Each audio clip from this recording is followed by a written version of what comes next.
இன்றைக்கு உங்கள் யாரோ ஒருத்தருக்கு கர்த்தர் பேசுகிறார். இல்லை, எவ்வளவு கடினமானாலும், அது எவ்வளவு தூரமானாலும், அது எவ்வளவு பிரச்சனையானாலும், உங்கள் கையில் கொடுக்கப்பட்டிருக்கிற அந்த காரியத்திற்கு நீங்கள் கீழ்ப்படிவீர்களே ஆனால், ஆண்டவர் சொல்லுகிறார், எகிப்திற்கு யோசேப்பை அதிகாரியாய் மாற்றினது உண்மையானால், நீ அறியாத ஜாதிகளுக்கு கர்த்தர் உன்னை தலைவனாய் மாற்றுவார். உங்களுக்கு எட்டாத சிகரங்களிலே ஆண்டவர் உங்களை கொண்டு போய் அமர வைப்பார்.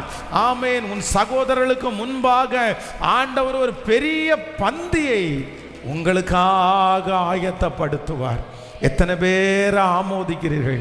ஆண்டவர் என்னை எதிர்பார்க்கிறார் அப்படின்னு சொன்னா, கீழ்ப்படிதலை கர்த்தர் எதிர்பார்க்கிறார்.